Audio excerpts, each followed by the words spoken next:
Cicero, are you a judge for today's trial? Yes, and I think the conspirators are guilty. They should be hanged for supporting Catiline. Cicero, that's the wrong trial. Today's trial is about the handless hero. Did he lose his hands supporting the traitorous Catiline? No, he lost his hands fighting valiantly for Rome. Then he returned home to his wife and son, and later he found his wife in bed with another man. Was that man Catiline? The law says he can kill them both with impunity. Did he murder his wife and the adulterous Catiline? Are you talking about the handless hero? Cato, the handless hero, killed his wife and the adulterous Catiline. No, no, no. The hero has no hands. He can't kill anyone. He ordered his son to kill his own mother and adulterer, who is not Catiline. The law says a person can order their son to kill an adulterer, even if the adulterer's son is not Catiline. But the boy refused to do it. And then the handless hero disinherited his son because the boy refused to follow his father's orders. So this is a trial about the boy's inheritance? Yes. Y'all talking about the handless hero trial? Oh, Caesar, you scared me. How long have you been there? Been here a while now. I'm a judge on the trial too. Oh, Cicero thinks this is about Catiline. Cicero thinks everything is about Catiline. I think they should give that kid his inheritance. There you go, Caesar, showing clemency when the law clearly states that a child who disobeys a parent can be disinherited. He can be disinherited, but he shouldn't be disinherited. How could a boy kill his own mother? Cato is a good Roman. That's why he wanted to kill Catiline and the conspirators. Oh, Cicero! Oh, Cicero! Catiline. Again with the Catiline.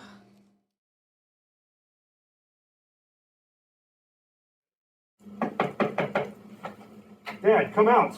The trial is starting. The trial about my disinheritance. You're going to challenge me in court? You don't think I have a right to disinherit my son? No, Dad. Mom is going to argue my case in court. What? First you cheat on me, now you disrespect me. No, Dad. I just don't think I deserve to lose my disinheritance. And Mom is a good advocate, and you can argue your side of the case too. I will. You deserve nothing, and she deserves less than nothing. Okay, Dad. I'll walk you to the trial. Thanks. Hey, Cicero, what's going on? The trial of the handless hero is starting. The mother will plead her son's case. And she's about to deliver the exordium. Shouldn't you know all of this, Caesar? You're a great orator yourself. Yeah, but I'm a bit out of practice. I spent a lot of time conquering people, Gauls and such. So tell me about this exorta, what is it? The exordium. It's the opening part of the oration, where the orator introduces the case and tries to win over the audience's goodwill.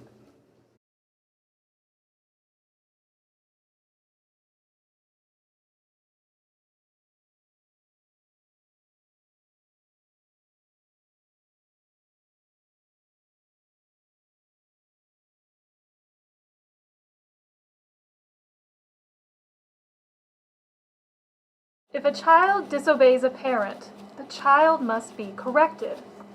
But an obedient child deserves praise. The little boy who steals a cookie gets put in the corner, and the little boy who dutifully asks for a treat is rewarded at snack time. The little girl who lies is scolded, and the little girl who tells the truth is complimented. Even bad parents give good advice. A drunk tells his daughter to drink moderately, and we expect the daughter to listen. A spendthrift tells her son to save his money, and we insist the boy to obey. Yeah, absolutely. Makes sense. As adults, we have reason and experience, so we can more carefully decide which parental orders are sound and which are treacherous. Grown-ups should heed their parents' advice, but they don't need to follow every order, especially when bad parents give foolish directions. Are you hearing this nonsense? If an embezzler tells her son it's okay to skim a little off the top, we expect the son to refuse. Ridiculous!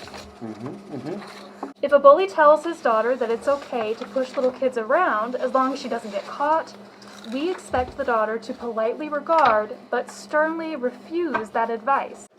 That Cataline I'll is a bully. say. Yeah. Yes. My son is accused of disobedience, but he obeyed the good advice from his sensible parent. He is accused of refusing to follow orders, but he's an adult and he was ordered to do something unconscionable. Shouldn't he disobey a heinous command, especially when given by an enraged father? Oh, I can see where this is going now. Me too. If Lucius Sergius Catiline had commanded his son to rise up and overthrow the Republic, we would expect the son to disobey. Absolutely, they should hang Cataline. If Catiline later tried to disinherit his son because of that boy's disobedience, we would require that Catiline deliver every piece of land, every country villa, and every ounce of silver to his honest and honorable son. Everyone and more. For an adult son's disobedience is honorable when the parent's order is horrible. The law says a parent can disinherit a disobedient child. Hey, Caesar, we've come to the narration, the part of the speech where the orator has to explain what happened. This is tricky. The events pertaining to the case don't reflect well on the mother.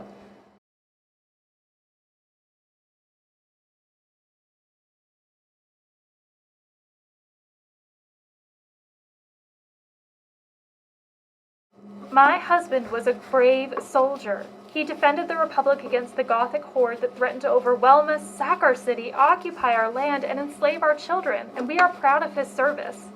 Our boy bragged on the playground that his father was a hero. When news arrived that my husband was captured and enslaved by the enemy, we were devastated.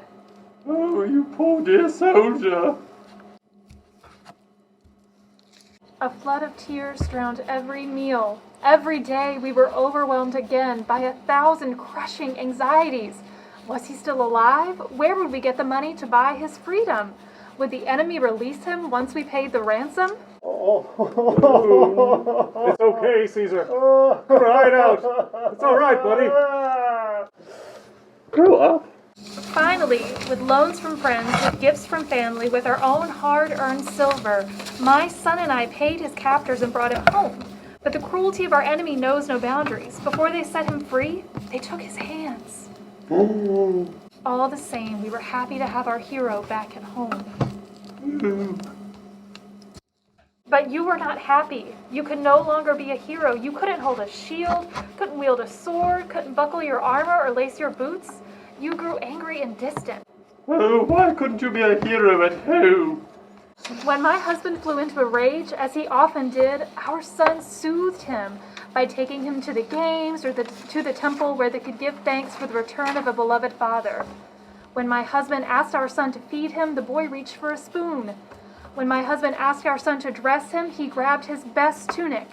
When he demanded that our son walk him to the forum so they could watch the trials, the boy, beaming with pride, happily led his heroic father down the avenue.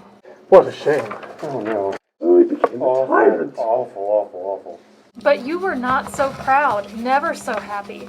Angered by the loss of your hands, you demanded complete control of your son's entire body. A good son would have listened. It's enough of that. Oh my word. Never good enough. Whew! Glad that's over. Who's ready for lunch? No, Cato, it's time for the partition. That is when the orator tells the audience how the rest of the speech will proceed. There's more to this speech? How long is this trial? I have things to do. Yeah, jury duty is always a pain. I'll check back with you later.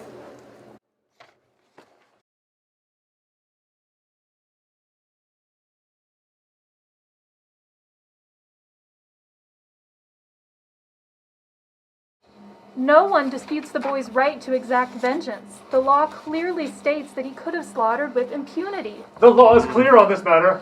But is it the spirit of the law? No one disputes my son's duty. The law says that homewreckers and unfaithful spouses deserve to die. That is the letter of the law. But is it the spirit? The question today is not about my son's right to take vengeance on his father's behalf, nor about the father's right to make commands and expect obedience.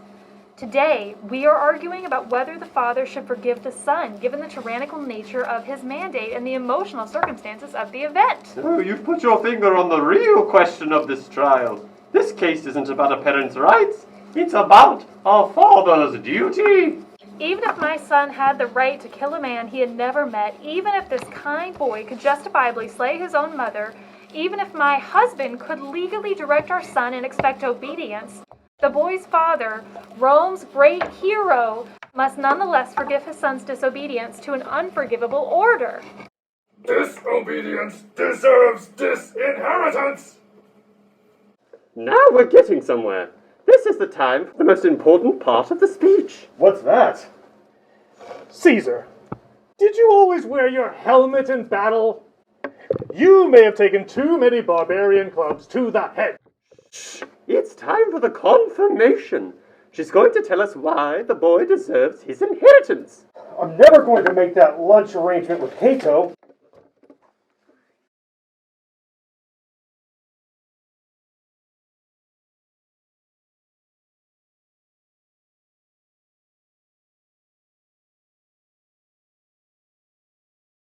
On the day in question, my husband was enraged, even more than usual. He spit accusations, waved his arms maniacally, called for help, demanded assistance. He cried for vengeance, he called for blood. Should anyone obey a man behaving in this way? Would you give a sword to a man ranting about murder? Oh, he was mad with Like Catalan supporters. Nonetheless, our dutiful son came to his father's call. He heard the order, kill them both, massacre this man, butcher your mother. Who could swiftly or purposely obey such a command? Who in any circumstance could kill their own mother? He's weak and disobedient.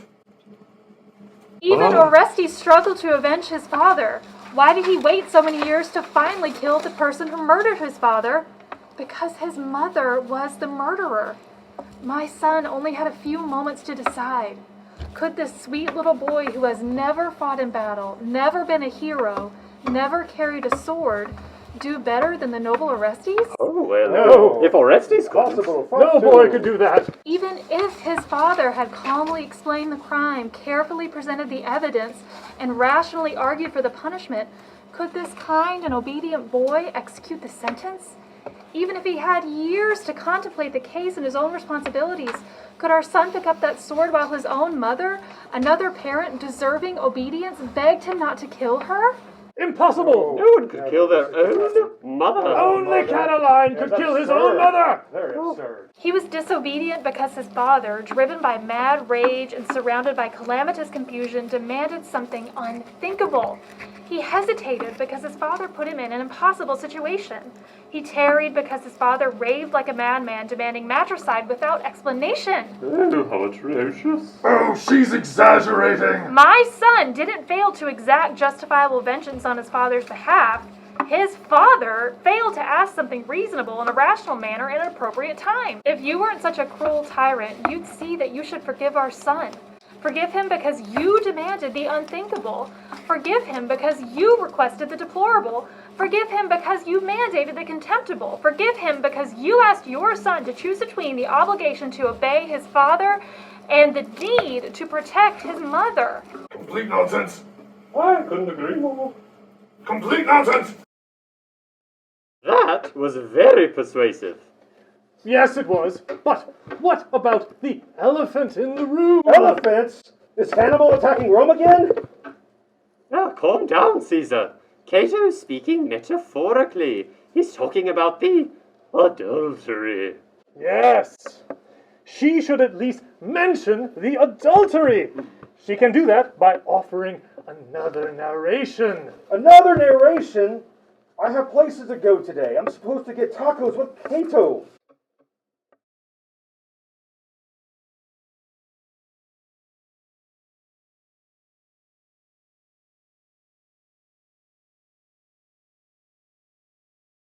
I know what my husband will say. But what did the boy see when he entered the room? He saw his mother in the arms of another man. Yes, that is what I saw! It's true that I was unfaithful. I tried to care for my hero when he returned to us, but he refused my affections. He couldn't bear to let a woman wash him, feed him, or dress him, so he pushed me away, abused me, threw me out of his bed and into the arms of another, someone I grew to love, not because he has strong hands, but because he has a good heart. Such a shame. Throw her away. Such a cruel tyrant. Cruel resentment drove my husband to tyrannically control our son. The same anger forced me to shamefully love another. I can't believe you're listening to this. Well done. Is it time for us to deliberate? No, Caesar. Every general knows you need a good offense and a good defense. What are you talking about? Generals need good foot soldiers and skilled cavalry. Have you ever led an army, Cicero? No, he hasn't. Cicero means that the mother needs to defend against the adversary's counter-argument. So we're about to hear a refutation? Yes, now you're getting the hang of it.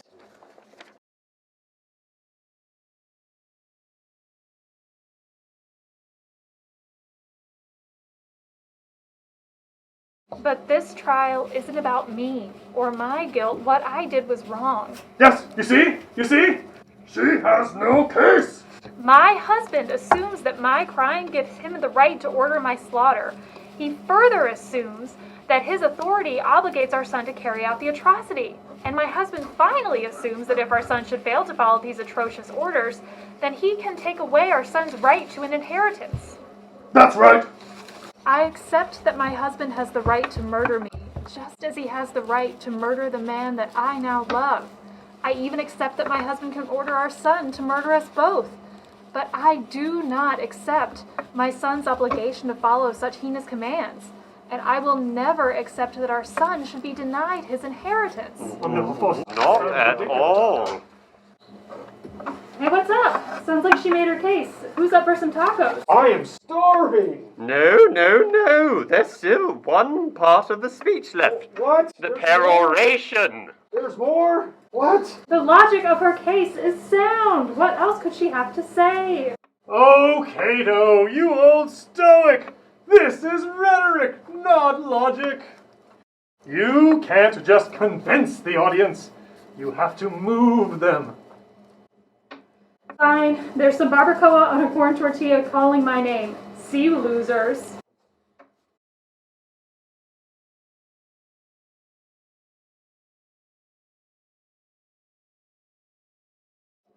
Guilty though as I may be, my son is innocent.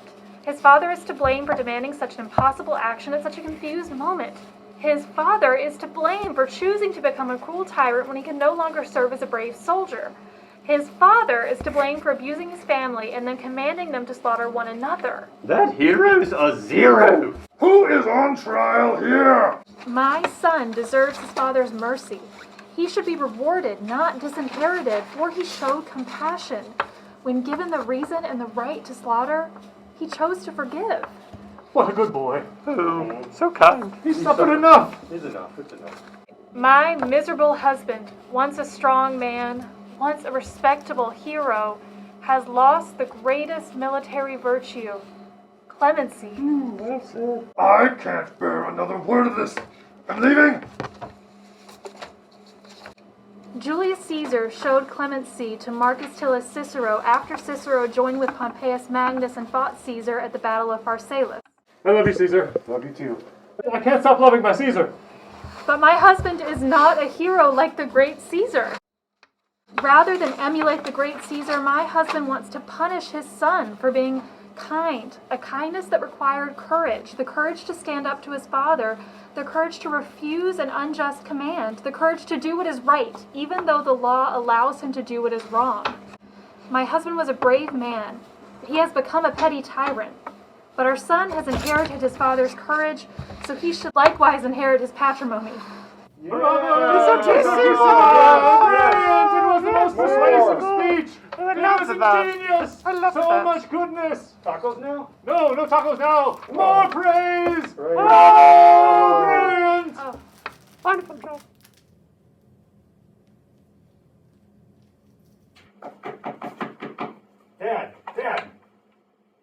to come to the trial of the pirate's daughter? Another trial about inheritance. Yes. Okay.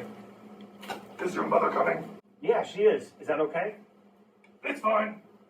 But that adulterer better not be there. Don't worry, he won't. I killed him right after our trial. Oh, you're a good son. You really do deserve your inheritance.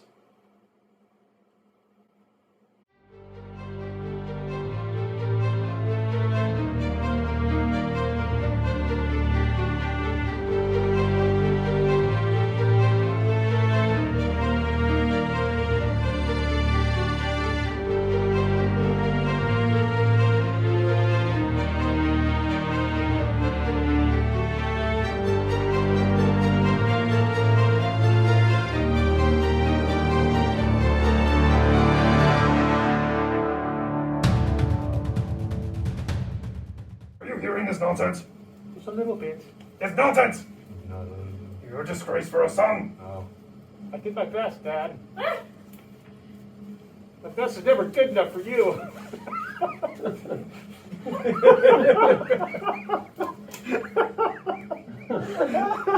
Really channel that. That was too much. I maybe struck a chord. I didn't kill Mom for you. I'm never good enough. I'll never be good enough for you. No, never! Hey, Livia, I have something to tell you. Yes? Did you know that the hero, Mark Antony, is not the same as the singer, Mark Antony? But they're both Latin sensations! At the dark end of the street, that is where we'd always be. Hiding in shadows where we don't belong. Living in darkness to hide our wrong. I love Tom Waits.